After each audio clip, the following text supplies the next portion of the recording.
Our clients don't want us to be artists, they want us to be designers. The function of a designer is to be as creative as any fine artist, but to a specification.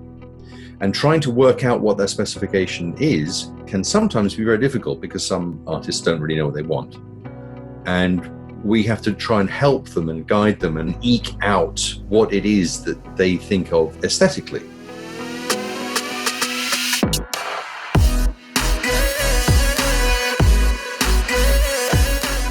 Every artist and every artist tour is different, depending on the size, depending on the logistics of it. It really depends on the artist.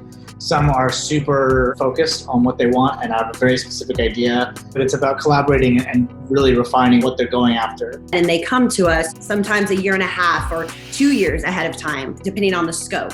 And that is dealing with mostly the logistics of what are the sight lines, how many people, are we gonna have floor seats, are we gonna have standing room, are we gonna have satellite stages, does the artist want a runway? And then, from there we start doing all the designing of the stage.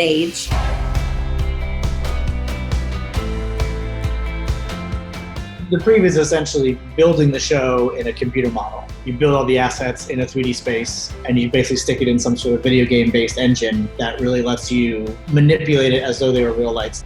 You turn them on, you turn them blue, you point them at the stage. That's the same DMX data that goes to the actual lights. It's just being interpreted by a computer and giving you like a preview of what it would really look like.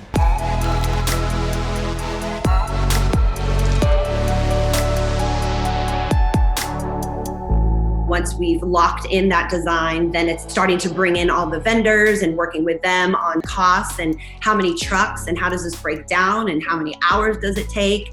With all of that happening simultaneously, we're starting to do the creative for the tour. So we're starting to build the story with the artist and what their vision is. What is the message that they want to convey to their audience? How many songs from the new album do we do? And then as we start getting closer to production rehearsals, then we'll have the auditions for the dancers. You get more done in previs, but you need that rehearsal time no matter what. So it's a balance. The average audience member does not know how much goes into this. It's a military operation. People who have a need to do the impossible and build these incredible structures, and that they bring brains and efficiency and heart, and that's the reason that the shows have been able to get bigger, more complicated, more spectacular, more amazing. And that's the reason we have shows. Without those vendors, without the crew, a tour doesn't get up. No show gets up off of its feet.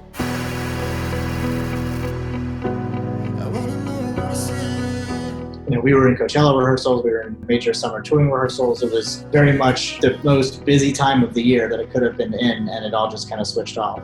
Obviously, in the midst of all this, we saw Nashville get hit on the front end of COVID with a tornado. There's just workforces among workforces that are stuck at home right now.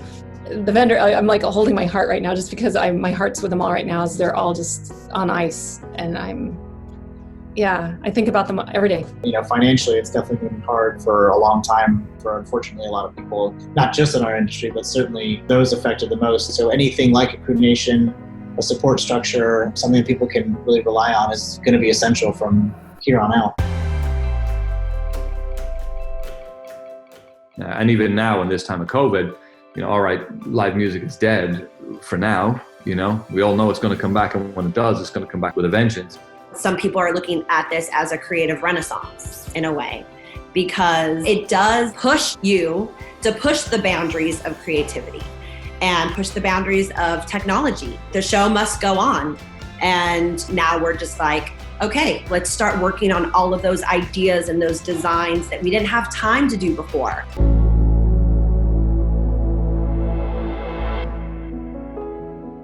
Everybody's developing all these new ideas and new technologies and new concepts for entertainment, and we're concretely in the middle of all that.